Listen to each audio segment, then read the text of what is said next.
are we ready to do the show? Nope, but let's do it. Let's do it anyway.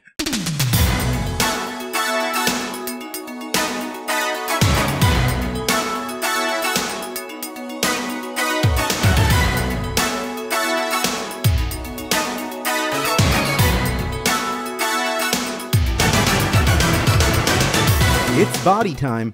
This is episode 303 of Insert Credit, the greatest video game podcast on the internet despite our constant horrible buzzer.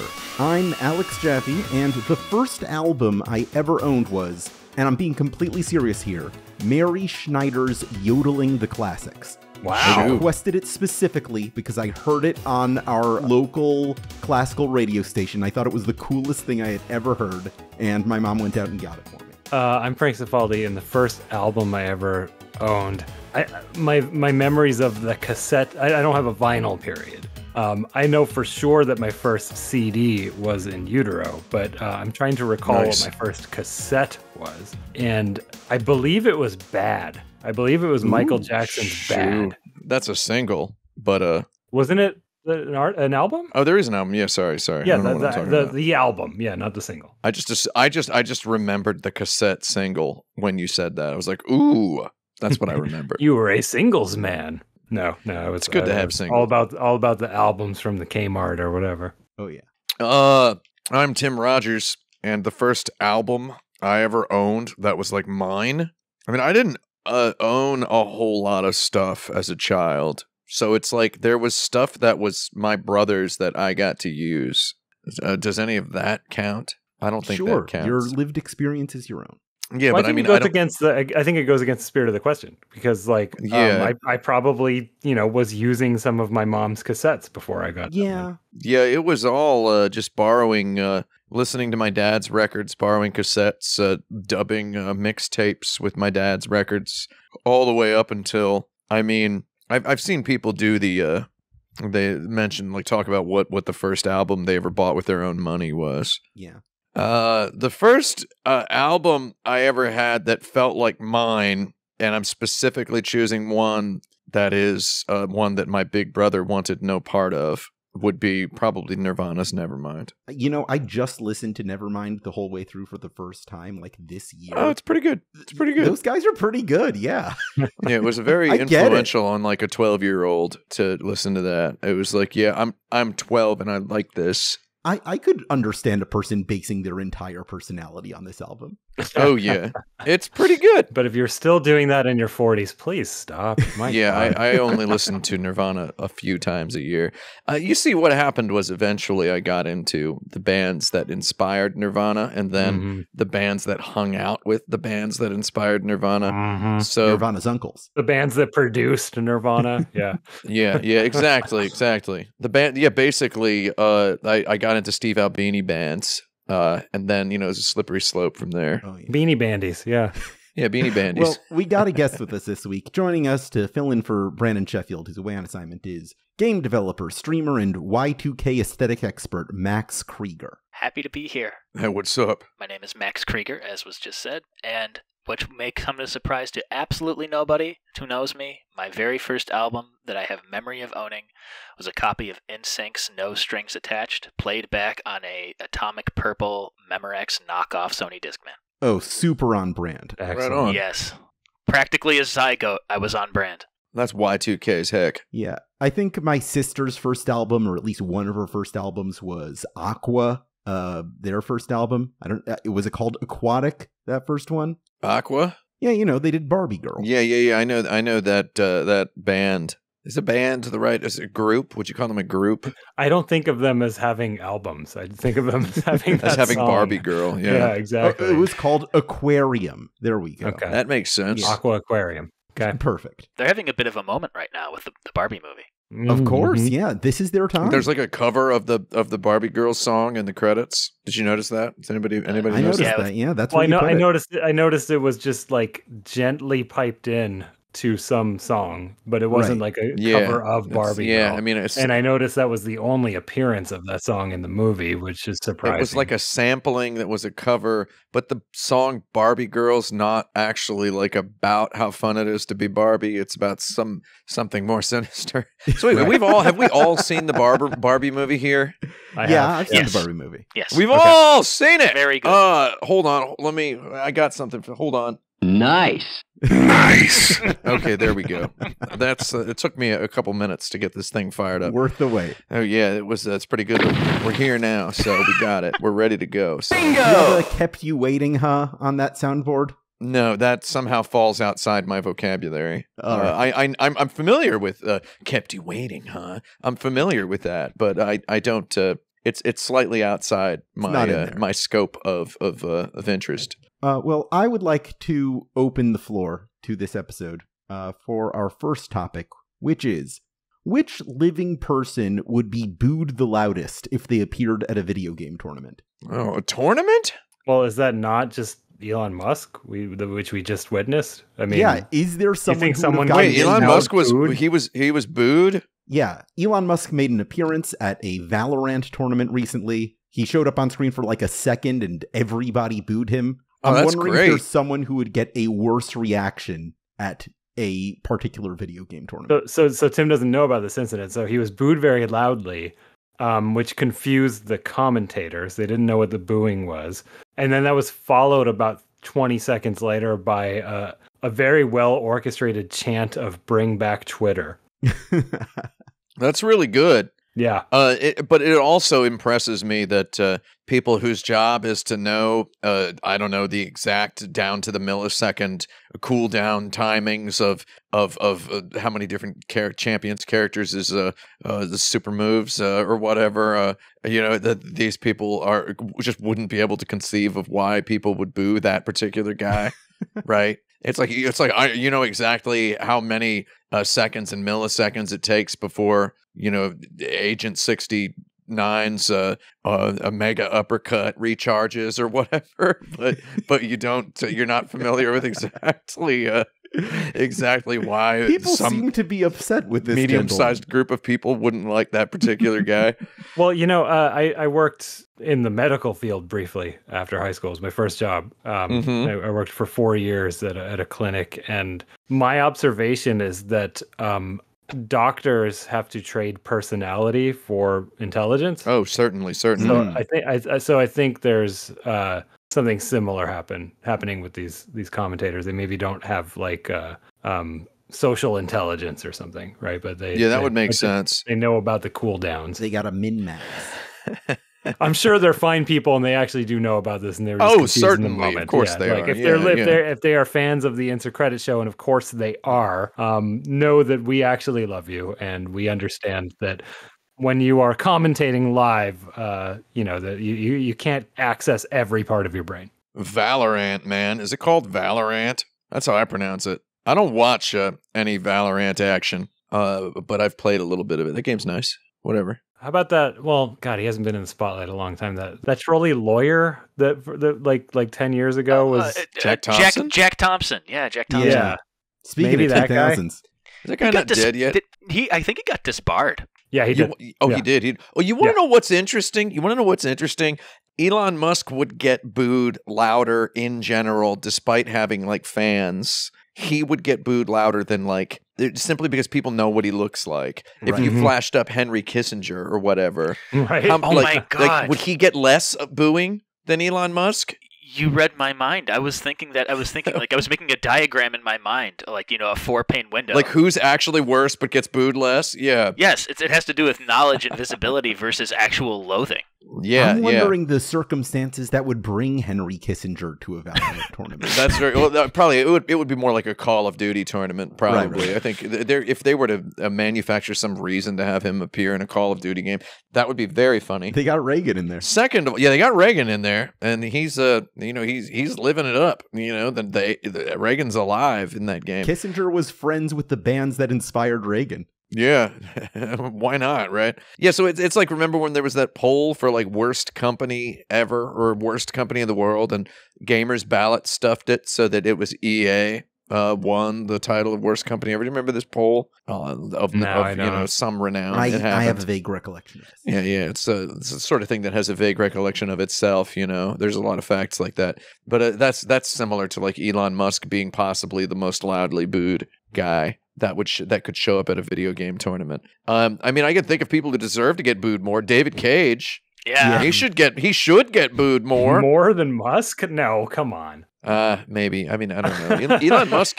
Elon Musk hasn't specifically done anything wrong to video games, but I guess that's beside the point because the people who attend video game tournaments do, hypothetically, they exist in the outside world. They're human people. Yeah. I don't think it gets bigger. I think we've already seen the biggest. Yeah. I mean, Mark Zuckerberg wouldn't even get booed that much. Not as much, no. Bill Gates would probably get cheered. Yeah. Right?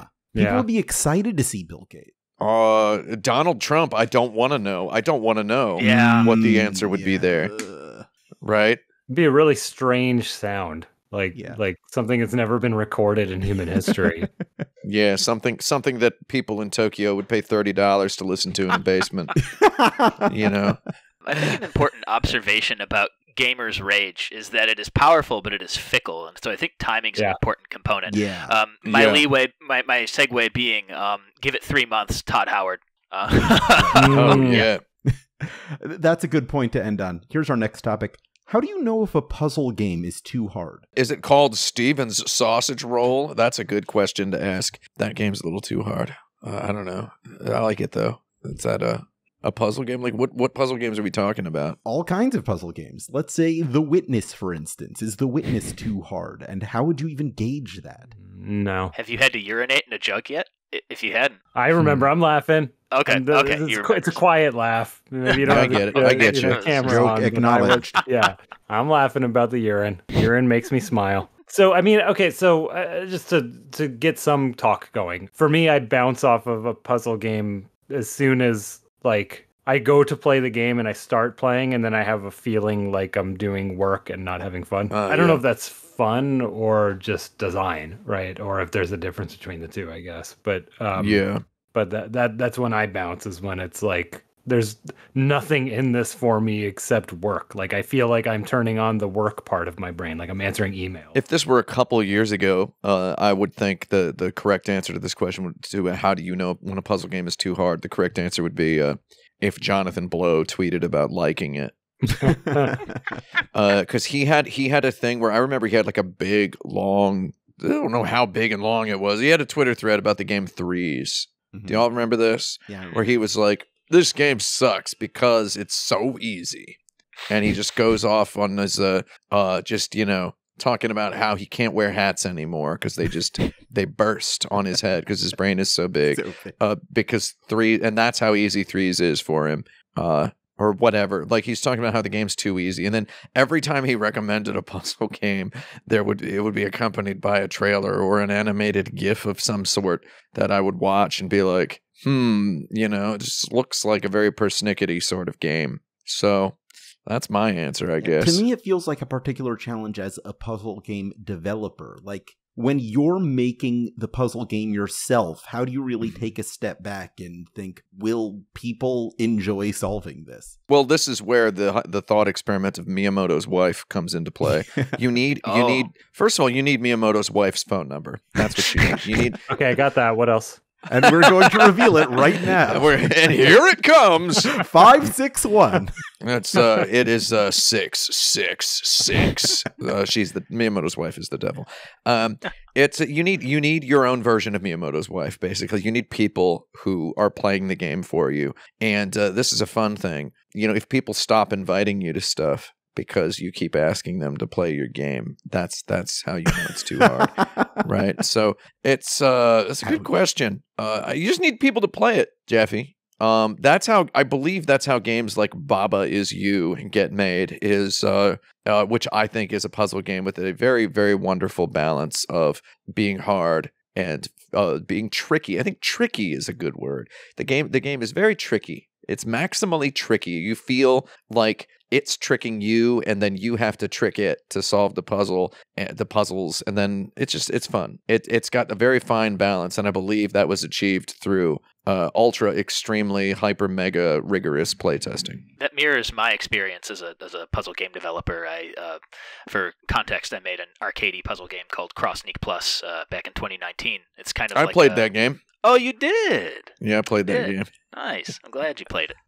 Yeah, I believe I was sent a code for it when I was working at a particular video game website. And that code was probably sent by me because I was the It only one was, sending yeah. codes. I believe it was, yes. Yes, that's probably. But I totally agree with that. And the thing I kind of experienced, everyone says first impressions are everything. And the first impression of a puzzle game is the first aha moment. When the mechanics finally click, people can be discouraged. They can be discouraged from getting to that aha moment, and that's kind of a lead up that should be considered. But if you get them to that first aha moment, that's like blast off for your rocket. And then to break the atmosphere, you can't put too much drag. So once they have the aha moment and they feel empowered, you kind of trickle in the challenge just enough for them to feel, like they're continuing to gain altitude. They still have a reference point, but not enough to where it drags them back down. And it's a really delicate balance because you only get the aha moment once. You only get that once from anybody who plays it. And that's the make or break from my experience. So the right puzzle game only has one trick? Not necessarily, but I guess it depends on, for each mechanic you introduce, you get an aha moment, and then it builds some complexity from there. Cross Sneak Plus was a very simple game. It only had that one aha moment for the core mechanic, and it introduced modifiers to it. But with something like Baba is entirely made of aha moments. Yeah. Yeah. I believe I once asked this panel if it's the best puzzle game ever made, and the answer was a resounding sure, why not? Why not? Yeah. I love a good why not. All There's people out there who think the phrase "why not" is negative. Did you know this? I'm not going to comment on who. It's just there's somebody I know who thinks that when I say "why not," I'm being negative. I'm not. If it was a problem, we'd dispute it. It's about as enthusiastic as I get. I want to talk about the immersive arcade experience. It's not something that happens a lot anymore, but it was something people were trying in the past. Is there some kind of experimental arcade that somebody tried that you've been obsessed with? Like, what kind of weird arcade would you make? When you say arcade, do you mean arcade, or do you mean a game? I mean a physical space that you visit to experience video games. Okay, then sorry, repeat the question then, because I was trailing into thinking about interesting machines. But okay, so what is it? There were a lot of efforts in the 90s and the 2000s to create these interesting immersive arcade experiences. Oh, like GameWorks and stuff. Yeah, okay, got exactly. it. Yeah. So is there something that was tried and didn't work that is kind of a shame it didn't get that far, or an idea for a kind of arcade that you've had in your head? I mean, every time I'm with a particular group of friends and we happen to somehow stumble upon an arcade that has linked Daytona cabinets, that was always a really good time. And I feel like you could still have those. Like, you remember those Battletech? Was it Battletech that had the big enclosed pods at the block parties and whatever? The GameWorks is that you could go into and you get enclosed inside this thing and you play this really, really slow-paced kind of Poindexterous robot battlefield game, right? Like, I feel like if that game had been cool, which it wasn't, I played it exactly twice. If that game had been cool, or if you had put a cool game in a venue like that, I think that would have been pretty good. You could still have stuff like that. I don't know how often anybody here has been to a mall in America recently, though there's a mall that I like to go to in Hudson Valley, New York, called the Grand Palisades Center. And that mall has a go-kart track inside. Okay, so that mall has stores. Malls have stores these days, right? But not so many of them because people like Amazon. I don't know if this is new information for anybody. So for a mall to survive as a huge brick and mortar space, it needs to have a bunch of experiences in it. So there's in the Grand Palisades Mall, there's a Ferris wheel, there's a tomahawk throwing arena, there are multiple escape rooms, there's a full-sized go-kart track, there's a virtual reality room, there's a spa with, sensory deprivation tanks. There's just all sorts of stuff in the mall scattered around throughout the stores. And the mall is a big, giant, thriving mall, I feel like they could afford to make, but like the virtual reality place that's like you can sit in this floating virtual reality chair and play one of these experiences. You walk by and it's just one person sitting in a chair in the middle of a store the size of like what could be a GameStop or whatever. And it's like, I'm just thinking in terms of the go-kart track, and I'm like, what if you could combine, if you had a really good game and those sensory deprivation pods, you know, where the people are playing, I don't know, not virtual reality, pods, dude, pods. All right, pods. With VR, it brings up an interesting point in that, like, part of the whole appeal and like charm of the arcade, as it scaled, was spectacle. Oohs and ahs. But the problem with oohs and ahs is that as the oohs and ahs get bigger, they scale in cost and they scale in complexity, and that's kind of where stuff like GameWorks and those big concepts, they were just giant spectacles, and a lot of stuff was purpose built. I think of that ride ride and game at GameWorks that was essentially like a carnival drop tower that they built a giant screen for, and you had to play like a shooting gallery game and you were going up and down. There's stuff like that it's a big commitment to spectacle, but it's kind of lumbering in that you can only build one of those like once every 10 years. Like from experience of stuff like on the contrast with the fighting game community, where I feel like a lot of the arcade spirit, the feistiness of the arcade, the boisterousness lives on. You see people playing like the classic anecdote of people playing their favorite fighting game, like Melty Blood, in a bathroom hooked up on a laptop. That's always the joke about, So the strength of arcades in that sense, I think, is partially the spectacle, but it's also being seen. It's being seen playing and seeing other people playing socially. In an ideal scenario, it's like a scene. It's a scene where you play and others play and you interact about how you play. And it's hard to do that when you have a big three-ring circus like a GameWorks. And with modern malls, they're doing that too, and it's working kinda, but it also kind of feels like a Band-Aid to the problem. I also think of barcades as well, which had a big boom back in the 2010s. They were kind of a step closer to that, but it felt like it was too fueled by nostalgia. Like the statement of that scene was, remember this? And that was cool for the hot minute that people who grew up in a certain era socialized around it, but it didn't have staying power because it didn't really have an identity of its own. So I think scene and what scene means and what the statement of scene is a big part of it. I worked at a barcade for 2 years that had a really cool policy where they had a night once a week where all of the cabinets had fighting games on them. And you had to give up your seat if you lost a match. But if you were winning at the top of the hour, you got a free drink. Oh, interesting. Yeah, that was the kind of stuff they were doing over at 10th Level Tavern, which I believe is still in operation post-pandemic. Check them out if you're in South Florida.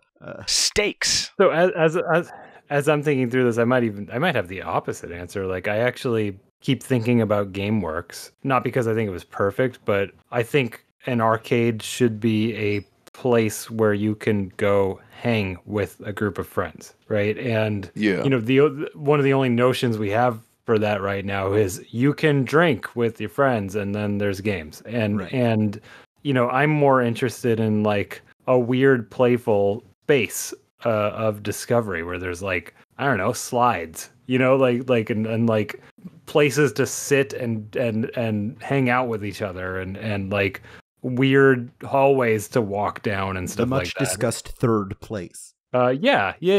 And that's kind of where my mind goes is making a place that you might go visit and literally not play a game, even though you're surrounded by them, because it's just like kind of fun and cool to be there. The comforting atmosphere of the game. I don't know if it's comforting. It's just interesting. But that said, that's a fun idea and probably not a business. So I think just barcade. Okay.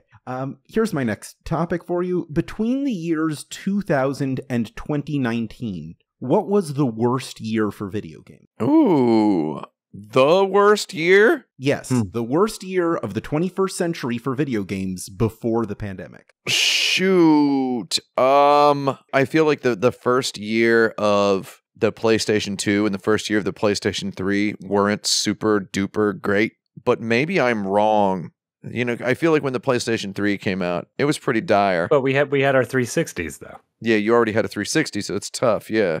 And also the Nintendo Wii came out that year as well. So that's the PS2. How about that PS2 though? It had Kessen and SSX There were a bunch of late PS1 games at that time, though. I mean, this might be cheating, but also when that came out, you could go to Best Buy and get a 5-foot tall stack of Dreamcast games for like $30. Yeah, or you could get on IRC and just download every Dreamcast game and just run them. Yeah. In 2000, we had Tony Hawk's Pro Skater 2, we had Majora's Mask, we had Baldur's Gate 2, we had Final Fantasy 9. Yeah, it had some good ones, but I mean, there's a lot of good games all the time, every year. You know, despite what lots of people will immediately say, there's no good games or there's no good movies. There's only superhero movies now. There's no other kinds of movies. Nobody's making anything else. There's always really good stuff. It's just so when you're trying to talk about what the worst year was, it's got to be the year that had the worst big AAA exclusives. Probably is probably the best way to define it, right? Even if that's not what you're most interested in. Like what are some of the AAA exclusives of some of these years?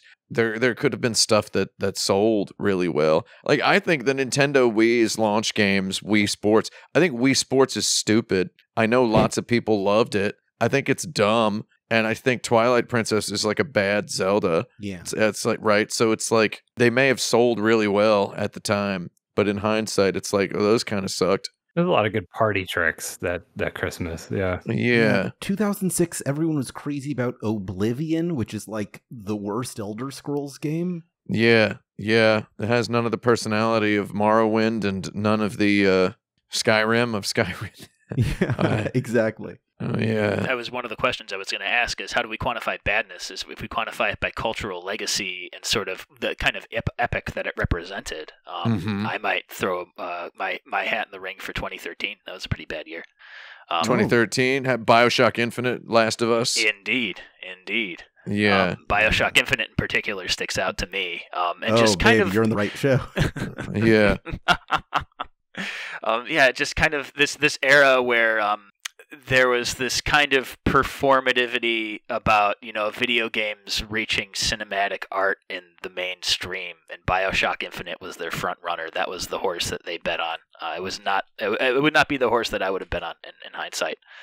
But we got some other ones. DMC Devil May Cry came out that year, which kind of marked a really important period in how Japanese games were doing on console. That was kind of like the culmination of the dream of we have to shop out all of our Japanese IPs to Western studios because they get it and we don't. And that was, I don't know, in hindsight, and even a year later, in 2014, you started to get like the PS4 came out that year, and those notions were dispelled. Or no, 2012. PS4 came out in November of 2013. Oh, 2013. So it's the same year. So that was kind of that ended that year. Because it was Grand Theft Auto 5 came out September of 2013, and then the PS4 came out a couple months after that. Yeah, which was interesting. Even in the first year of the PS4, you started seeing some Japanese stuff really deliver, and so that was proven to be, a myth, erroneous. But yeah, I guess DMC was kind of the embodiment of that bad bet. So yeah, 2013 was pretty bad. 2012 was pretty bad as well. But I keep thinking back to it might have been one of those years, but like the most cynical I ever felt, and Tim, you and I have absolutely talked about this on this show, was that E3 with the weird Sony press conference where everyone was out for blood. Yeah. One, 2013. Wait, 2012. That was 2012. Okay. Where they showed The Last of Us with the shotgun blast. Oh, yeah. And then everyone just like started ripping their shirts off and screaming belligerently. What on earth? Yeah. Well, they didn't really rip their. It's just we were at this press conference and it was just like all the trailers were just hyper violent, really dark and dire. Like Kratos like mutilating an elephant or whatever, and it's just like it just felt like all of the games were just very like cynical and gross, and everyone in that room was just like screaming for blood, and that is just the most detached I've ever felt from video games. I think a lot of unhealthy stuff also comes out around that late 2012, 2013. That's when Candy Crush gets really big. That's when Grand Theft Auto Online launches, which isn't bad in of itself, but it does kind of represent a stagnation. Like Rockstar is still stuck in 10 years later. Yeah. Beyond Two Souls. Beyond Two Souls was 2013. Oh, okay. Yeah, I mean, that ought to do it, right? I mean, isn't that the worst David Cage game? It's really hard to figure out what the worst David Cage game is, isn't it? Oh, that's a good question. We don't need to answer that now. I might have to circle back. By virtue of just like having Willem Dafoe in it. Yeah. Beyond Two Souls might just by default be the worst one because Willem Dafoe rules, and to see him Willem defiled by being in a David Cage game is really, really sad. I think the gross way that it treats Elliot Page, I think, kind of makes it the #1 candidate. Oh, and I mean that's actually a pretty tall order against Detroit Become Human, the game that's not about racism. Like that's a tough one to beat. Max, I think you're right. I was going to argue for 2014 because it's like when Gamergate starts, but 2013's a good one. Yeah. And that pot was already boiling back then anyway. It was there. Right. Yeah. Oh, that pot was boiling in like 2007, dude. Yeah. I saw it. Here's my next topic. You have a GDC panel, but you need to make sure that 0 people attend. What do you title it? I don't know. I think that all of the tricks that you could possibly think of to get nobody to show up at a GDC panel, I think all of those tricks wouldn't work because people at GDC expect tricks, right? Like remember when Will Wright gave a talk and it was secret, but everybody showed up. It was packed. It was filled. Remember that? Were you at that one, Frank? No, but I was at that GDC, and that's all anyone talked about. We're talking about the Spore reveal or a different one? The one where he just got up there and talked for an hour about all sorts of stuff. He had a big old PowerPoint, just had a million things in there. Talked about Advance Wars 2. No, I didn't. Said it was his favorite game he ever played. It was weird. I love Advance Wars 2, he said. And like everything I think of, it's like it's hard to make a title that no one would attend, because no matter what you do, by virtue of having a talk on the schedule, you are making a statement that this might be useful to you. Yeah. So if I had a panel and it was like updates on development for the 3DO or something, people would be like, well, that's interesting. What's going on there? I bet that's funny. Like some people would come. Like I would go to that probably, because like, what are you talking about? It's like 90% of those sorts of titles you could put up there would be like, I think Hideo Kojima's going to show up at this, right? And then people will show up there. Like this clearly is a reference to PT or whatever. Like if I were to have a talk that's titled like microtransactions in 2025, why they matter or whatever, it's like that's like pretty bland sounding, but it's also all the money people are coming. Yeah. I've got a strategy. I got my two ends would be to make it as niche as possible and to stage its major pillars against each other. And what I generated from that was co-op studio structures for Web3 game development in the aerospace sector. Yeah. No, people show up for that.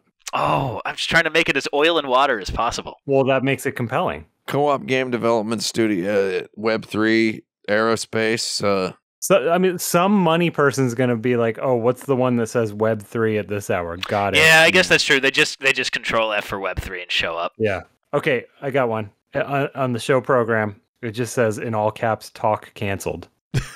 Oh. Yeah, there you go. The old Bugs Bunny. Yeah.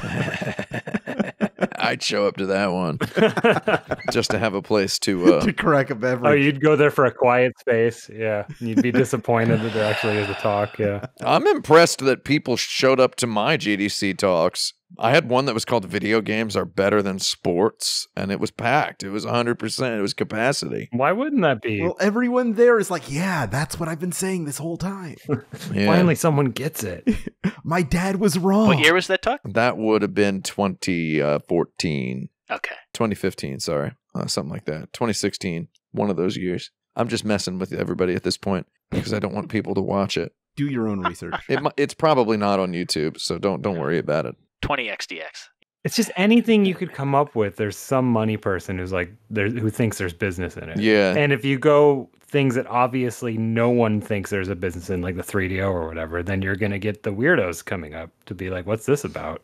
I would go to development for the 3DO, so it fails immediately. Yeah. Do you know, I forget the exact count, but if you were a 3DO developer, you had access to, I think you might have had to purchase it, but I believe it was a 120 CD set of assets that you could use for free if you publish games on the 3DO. So somewhere out there, there's a giant repository of 3DO appropriate assets. 3D appropriate. And if you have them, send them to the Video Game History Foundation. I will rip those discs and put them on. You know what? Well, what I always wanted to do was clear the rights and do a game jam just with 3DO assets. Oh, that's brilliant. Yeah. That'd rule. 3DO's fun. Yeah. I think 3DO's a neat idea.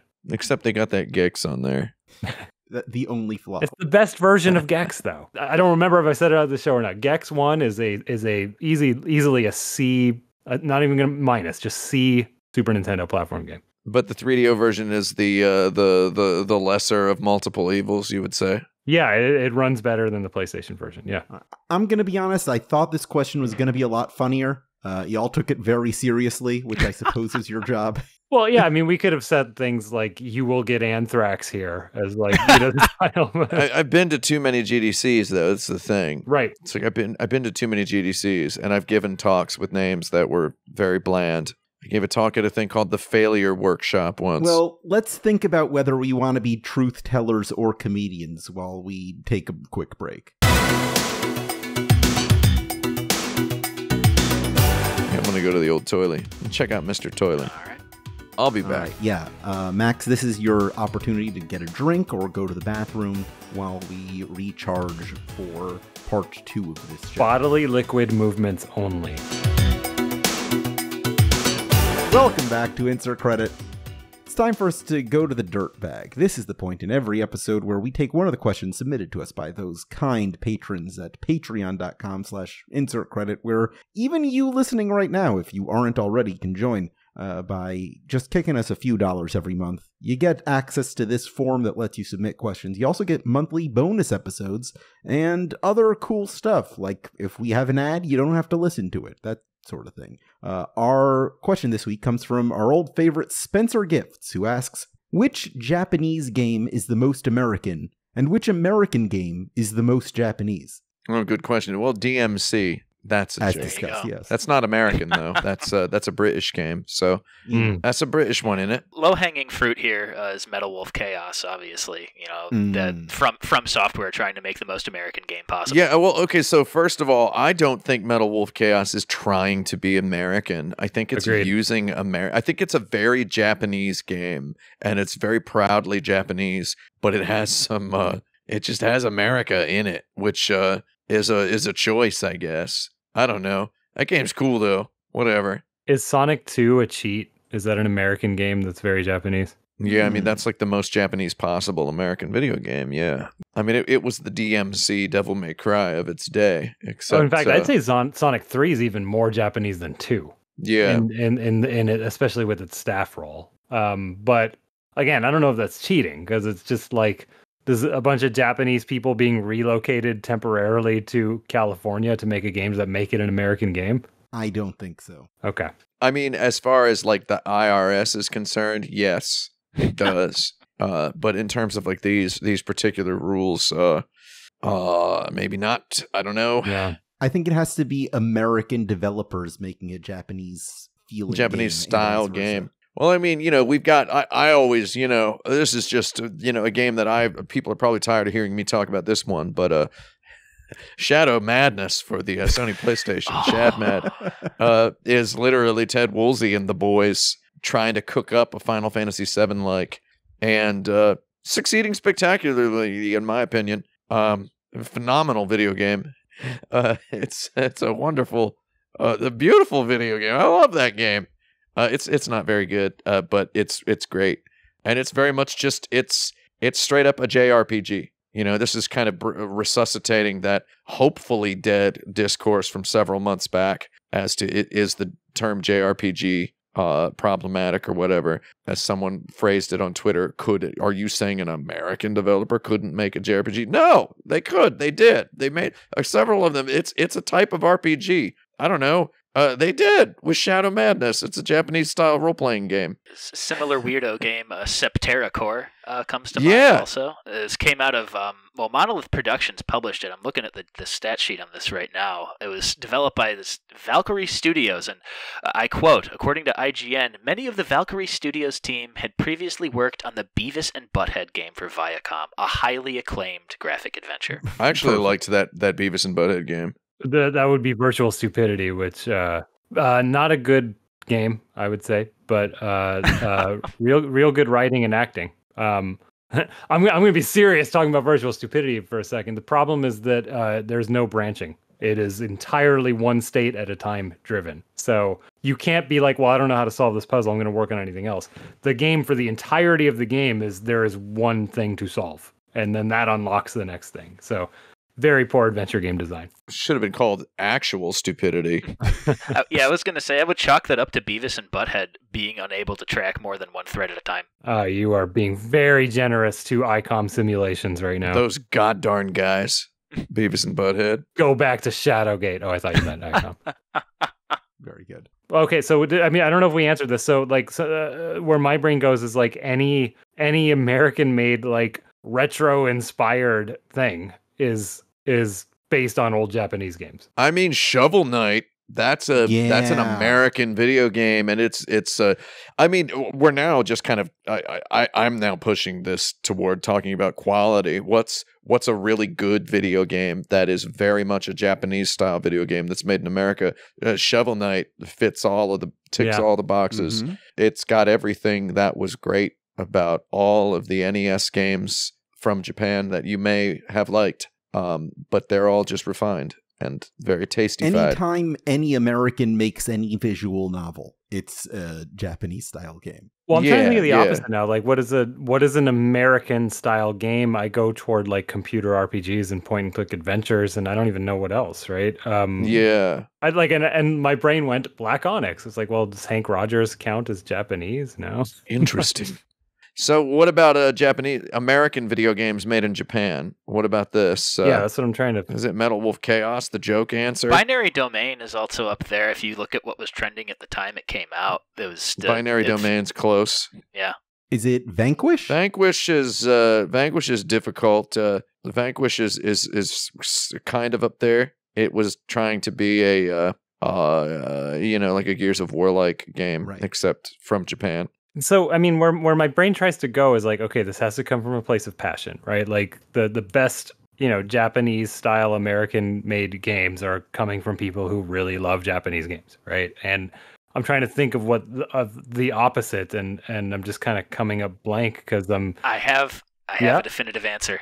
Okay. All of the Ukes developed SmackDown versus Raw WWE games. Oh. Yeah, sure. I mean, that's a good answer. But also, Ukes was like kind of the owner of that style of wrestling game in general. Like they were the inventors, and they were behind it all. Yeah, the greatest trick the devil ever pulled was convincing us that was an American video game. Yeah. Which I mean, that maybe that makes the answer even more correct, right? Like, who knows? The devil in this case probably being Vince McMahon. Exactly, as he is in practically all scenarios. That goddarn guy. I'm just basically I'm looking down a list of Unreal Engine 3 games that are made by Japanese studios. So it's like which ones of these? God, there's a lot of Unreal Engine 3 games.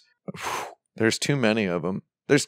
Jerry. All right, I'm invested and I need you to name at least one. That's a good candidate, so I'm going to give you some time to figure this out. I'm looking, I mean, none of these are super exciting. Shoot. Unreal Engine 3 was cool, yo. Did anybody here ever check that out? Yeah, maybe a little bit. It was pretty good. We are past time. I would like to move on unless you have one last thing you'd like to pull out from this list. Was 3 the one with the raccoon tail?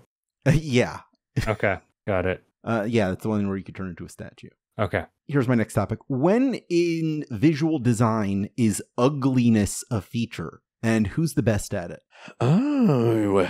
When you're in a dark, hellish landscape or an alien landscape, right? When ugliness? Yeah. When do you want things to look bad? and who's good at pulling that off? I'm having a hard time with the second one, the second part of that. Like the first part of it, I think is just like when you want people to feel uncomfortable. Ugly is a pretty good way of doing that. I think of like, weird, game makery style things that have been ugly, like Space Funeral is ugly, but it's like for a mood, right? Right. Yeah.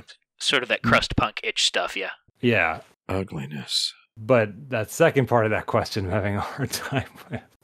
Like I don't have like an artist roster in mind for ugly, Well, you could name a studio or a particular game that does it well. Well, I just did that. Yeah, well, you've solved my riddle. Congratulations. I solved the riddle. Mortal Kombat historically is pretty ugly. Even today, it doesn't look like it. They're messing around with it with the new one, but I would say that most of Mortal Kombat is obliquely ugly looking. Yeah. Yeah, throughout the whole history, I'd say. It's like now it's it does get like a little bit uglier when it becomes 4K 120 FPS or whatever. It's like reasonably uglier. I think if it looked nicer, it would be more disturbing to see that like visceral disembowelment of everybody. Those absolutely bonkers fatalities, yeah. And that's making me think about Midway and about how, I don't know, during like the golden age, like 90s Midway, Ed Boon, Eugene Jarvis era, they really leaned into the ugliness to kind of sell their... They watched a bunch of Paul Verhoeven movies, essentially, and tried to do that, but for arcade games. And so that wasn't to make it like repulsive and to put the player on edge. It was just like to engage with some lowbrow hunger that existed in players at the time. I think the answer is Mortal Kombat. We're hiring. So wait, hold on. What was the full question again? Like, when in visual design is ugliness a feature, and who's the best at it? I mean, I was just talking about Unreal Engine 3 games. Right. So, I mean, Unreal Engine 3 games were all pretty ugly. Mm-hmm. I mean, it was a feature in Gears of War to talk about normal mapping and whatnot, and what that just manifested as dudes whose faces look like they were made of melting oatmeal. Yeah. Right? Like, and that got every goddarn dude to sit up and pay attention. They're like, people had up until then, they'd seen Master Chief with his perfectly smooth green robotic body part surfaces and been like, I'm not interested. But then you get these guys with oatmeal faces, and they're like, oh, graphics, man. You saw a whole bunch of graphics people just come out of the woodwork, It's true, and it was like, I guess visceral was the word of the day, and that viscerality from the oatmeal faces to how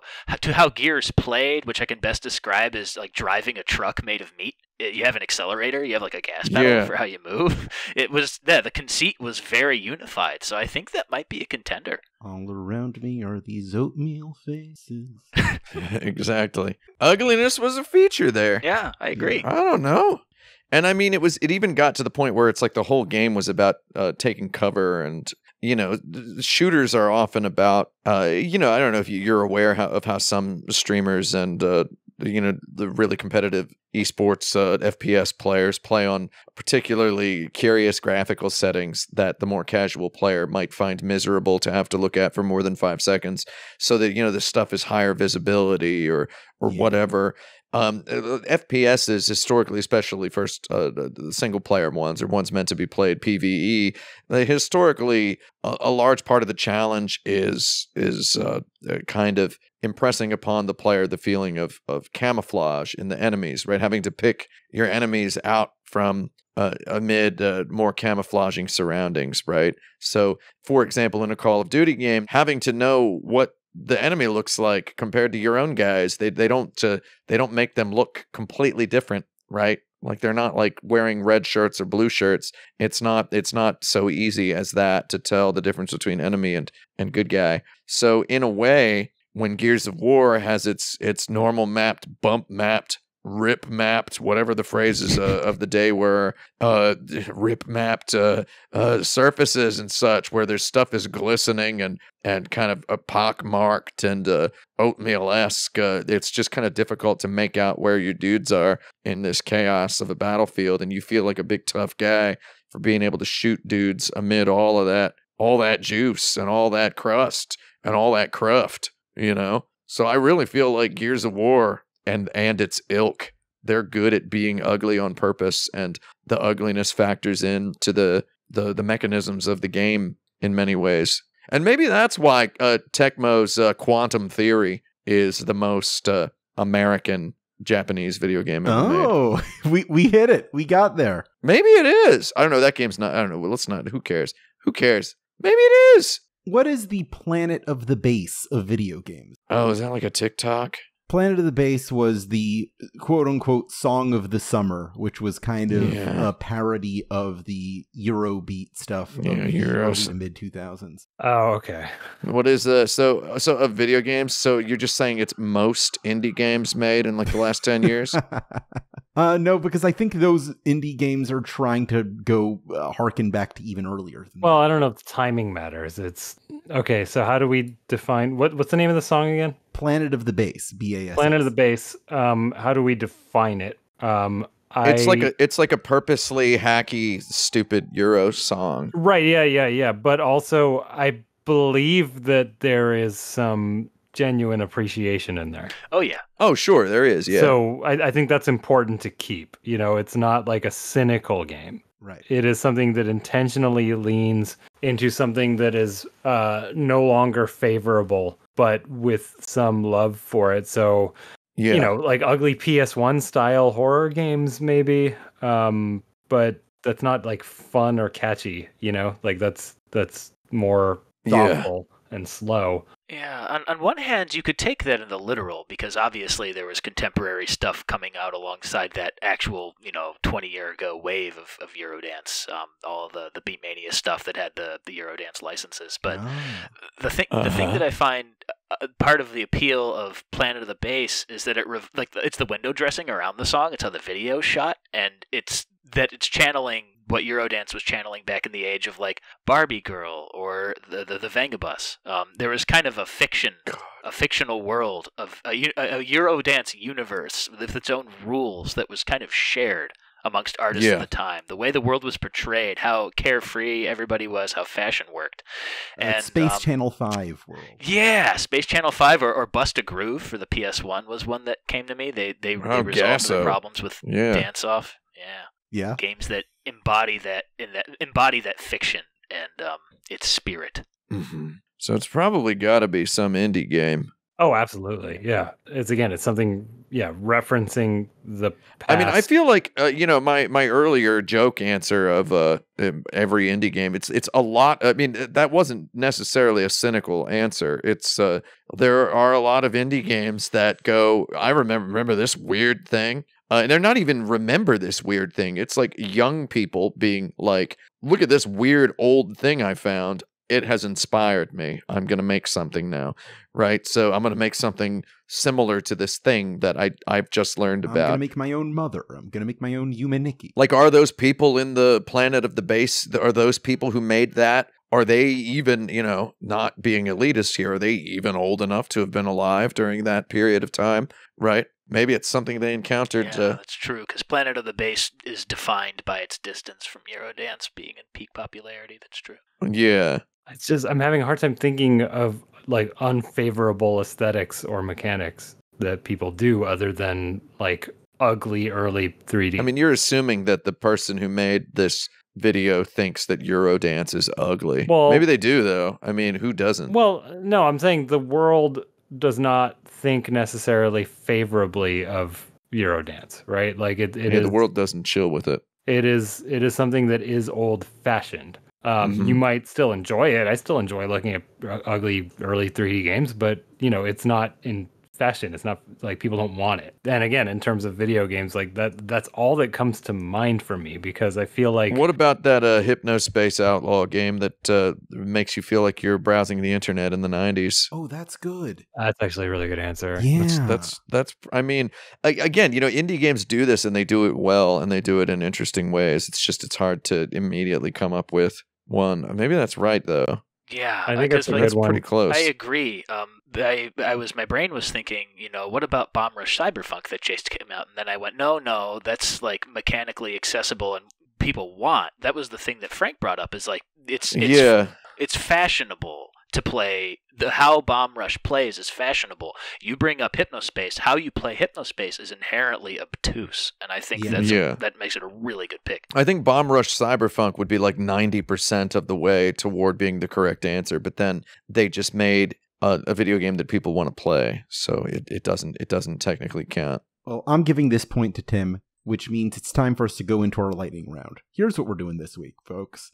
I'm going to name the 10 biggest box office bombs in movie history, as adjusted for inflation, and the year they came out. Your job is to imagine that each of them had a video game tie-in, and that you had a position with a magazine or a blog where you had to rate that tie-in out of 10. Okay. Contemporary tie-in. Yes, a contemporary tie-in to each of these movies. We'll start with the movie Pan from 2015, which was the very serious reboot of Peter Pan that had a Nirvana cover in it. Yeah, with Hugh Jackman. Was Hugh Jackman in that? While playing this bizarre Switch game, I believed I could die. Oh, yeah. What's your score? That is 13.75. Okay. Yeah, but that wouldn't have been on the Switch, though. That would have been on the Wii U. Oh. A Wii U exclusive, in fact, as part of that Ubisoft deal, perhaps. No, it's a late Wii only, like a really late Wii only. Oh, yeah. I like that. Yeah. I believed I could die. Which is good, because that's like an R. Kelly quote. That's not actually a Peter Pan. Oh, wait, it's You Can Fly, not... You Can Fly. No, yeah, that's no, even it's better. good. It's even I better. love that. It's even better. It's like the people who I saw at least one review of BioShock mention the song Under the Sea when they meant Beyond the Sea Right. with the Django Reinhardt song. Okay, anyone else want to do one for Pan? No. Okay, pass. Okay, then we'll just keep it to whoever's fastest. Or this game failed. This bizarre Wii game failed to Captain Hook me. So I must pan it. I must pan this game. Pan. Title of the game or a command. To this author. To this author. Max Krieger. This mysterious Wii game, whose PS3 and 360 versions were oddly canceled before released, needed a little more pixie dust, and ultimately it just there we go. remains, as middle of the pack. That's a solid 6 for me. 6 out of 10. Solid As soon 6. as I heard it. Yeah, very good. Mars Needs Moms, a 2011 CGI film where Martians come to Earth because they need moms. Mars need moms the way this game needed Come on, bring it home. some QA.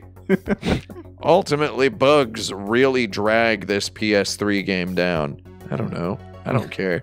You'll think it was a Starship Troopers game with how many bugs it has. Mars needs moms as much as this developer needs QA. I don't know what I was expecting when I launched this game, but it certainly wasn't an 80-hour immersive RPG that rivals even the Final Fantasy series. I am shocked. I'm in love. It's our publication's first perfect score. Nice. Max?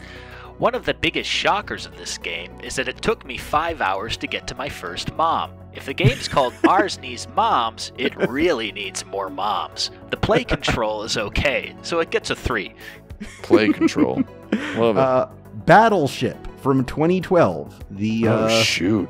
The live-action movie featuring Rihanna adapting the board game. Oh, yeah.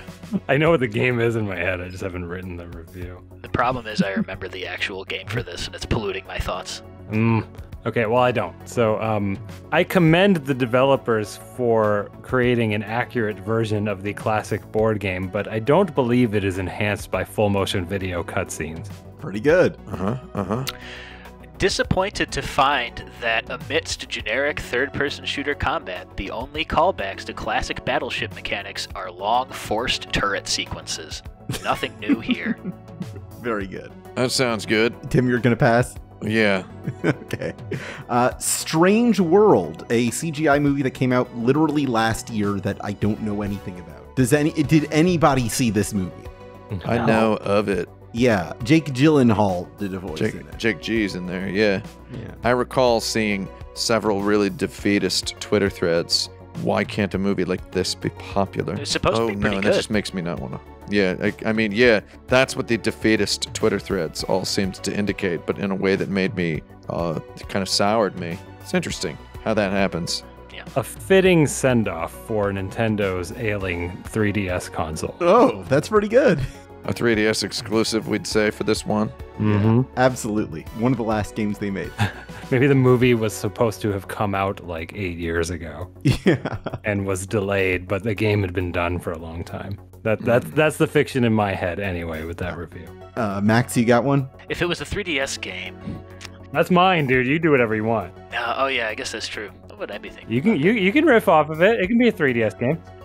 In my mind, Strange Worlds is the game that killed Disney Infinity, and so that legacy will shadow it forever. I like that. About sad, huge quantities of Strange World toys to life toys crowding Goodwills everywhere is what people will remember this game for. Our next movie is Sinbad, Legend of the Seven Seas. This was a 2003 movie starring Brad Pitt and Catherine Zeta-Jones and Michelle Pfeiffer, animated by DreamWorks. Yeah. An adaptation of Sinbad. This isn't a PS2 game? No, it's a well, Game Boy Advance game, dude. Okay. It's gotta be. It's It gotta ain't no be. Prince of Persia, I'll tell you that. Oh, yeah. Way Forward knocks it out of the park again. Oh, yeah, Excellent. that's accurate to how critics... Yeah. Next is Cutthroat Island from 1995. I've actually played the actual Cutthroat Island Yeah. game Yeah, that's a quite game. bit. Yeah. That's a real Yeah. game. Oh, Much like the movie that inspired it, you know, whatever. I don't know. This game should be appreciated by more people. I don't know. I don't think that movie's that good, actually. If you're at all interested in this game, and you shouldn't be, take a cue from the characters of the movie and pirate this software. Hey. Yeah, very good. Max, you got one? yeah. We all thought that the original Prince of Persia and Karateka were beautiful, but we aren't Europeans playing on our Amigas. We have 32-bit home consoles now. Why do we need Cutthroat Island? Nobody needs it. Make it walk the plank. Excellent. Ooh. Man, you're good at Walk that. the plank, Yeah. yeah. Very Next good. is Mortal Engines, the 2018 movie about mobile cities in the post-apocalypse. Mortal Engines. What's a mobile What city? on earth? It, like London was this big tank, and it like fought Paris. It was this huge, What? big budget movie, where like all of the cities were like put on these huge mobile platforms, and they were like battleships, and they fought each other. What is this called? Mortal Mortal Engines. Engines. There's a game for this. It's called Final Fantasy VIII. Yeah, dude. The Gardens. Yeah, Balam Garden. Yeah, this was a huge movie that just absolutely tanked 5 years ago. Huh, tank. That's pretty good. Nice. Oh, Did yeah. not intend that. All right. Anyone got anything? Any words for Mortal Engines? I feel like this lightning round's a little bit too paraphernalious. It is a and, little- and yeah. I've just mentally checked out like halfway through the first response. I'm sorry. That's fair. We'll call it here. It's too interesting. Yeah. Is that a thing? I wanted to get conceptual. How do you know a puzzle game is too difficult? There it is. There it is. It's just Well- it's two things, right? Like I think we'd have Yeah. fun coming up with the game, but then Yeah. to also have to like criticize the game on top of that. It's Yeah. like, it's just a step. Yeah, too and then far. there's also wrestling with knowledge or lack thereof regarding the film. Yeah. Right.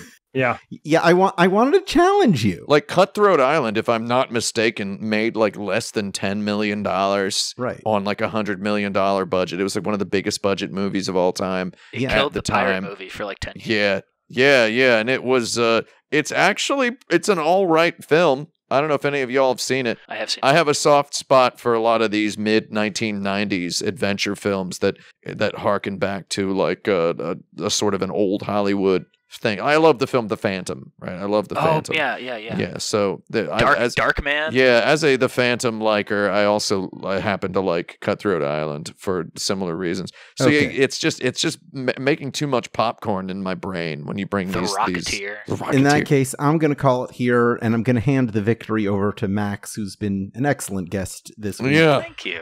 Max, your award is that you have to come up with a question for me to ask at the top of our next show, off mic, so they don't know about it. I'll be in touch with you later. For now, Okay, sounds good. this is the point in the show where we get to make our recommendations, if we so choose. If you have anything you're working on that you'd like to tell people about, or anything that you've been enjoying or engaged in that you think more people should be aware of, here is your platform. So we do this automatically. You do anyway. You push the Video Game History Hour, the other podcast that I do. But I'm going to push it here because the last episode that I did was me and Rachel Weil from the Femicom Museum.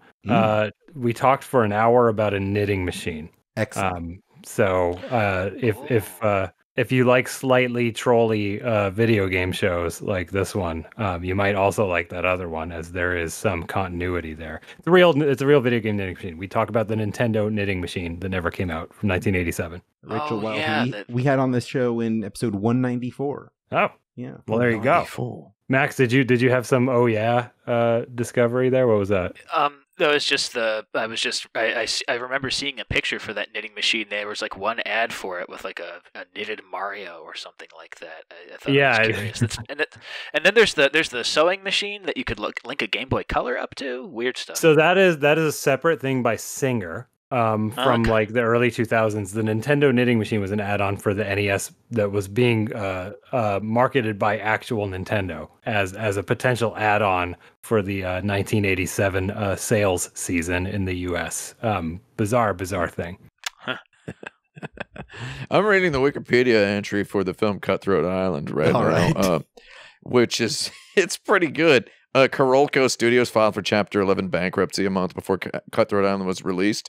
Matthew Modine said other factors contributing to the production costs running out of control included director Rennie Harlin's cost-prohibitive habit of always having 3 cameras rolling at the same time, and Rennie Harlin and star Gina Davis spending large sums to have cases of V8 vegetable juice shipped out to the set in Malta for themselves. Towards the end of shooting, an entire room was found to be full of unopened juice, and everyone present was obliged to drink it. Oh my So God. V8 vegetable juice is the reason the film Cutthroat Island failed. Is that your recommendation this week? No, not really. But also, that's exciting. A Hollywood accountant staring you down, going, "Finish your V8 juice." Finish the God, I love juice. Finish it. Drink it. That's all from an interview from last year. Wow. Or no, wait. No, it's not. It's from 15 years ago. It was retrieved in 2022, but Okay. well after the movie came out. Interesting. Max, you got anything? Yeah, I got one plug. I got a self plug and another person plug. I stream once in a while. I'm doing something kind of cool over at aqualounge.tv. It's AQ, like Aqua, like Barbie Girl, Lounge, like astrolounge.tv. A little bit, like I'm doing like a hybrid format of new games, old games. I try to give stuff like indie games that don't have a publisher a real shot and do something kind of holistic. It's like Twitch meets Liquid Television is kind of my elevator pitch for it. Ooh. But I really rely on a lot of curator work, people finding stuff, like combing, crate digging through itch as soon as stuff comes out. One of the ones I really want to shout out is Indiepocalypse by and a guy by the name of Andrew, goes by Pizza Pranks. He's been doing this work for years. I happened to meet him at a show. He's a wonderful guy. He's putting together some of the most, community-centric and forward-thinking game zines that I know of. So give him a look. All right. Tim, you got anything on your end?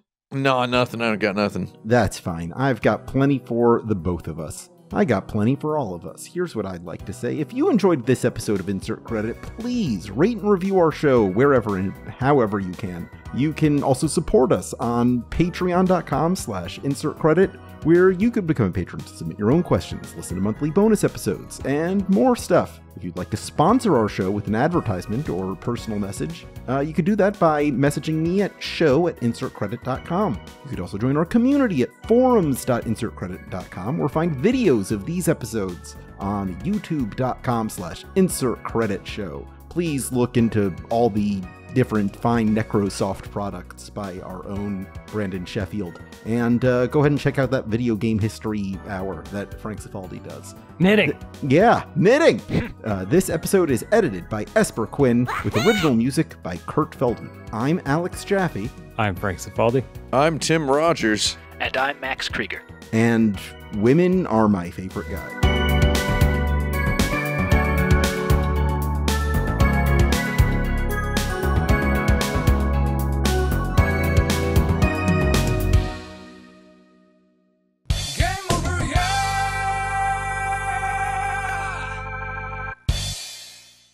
Yeah, that was a good time. Yeah, I had fun. Thank you. Thank you so much. And I don't know, thank you for, topical questions that I Yeah, do a fair deal I about. like to do a little bit of research on the guest. I could tell, and it meant a lot. Thank you. Yeah, I try to make sure nobody is too out of their depth. Thank you. Well, it was fantastic. Yeah, I wouldn't call myself Nardwar, but it is an aspirational goal.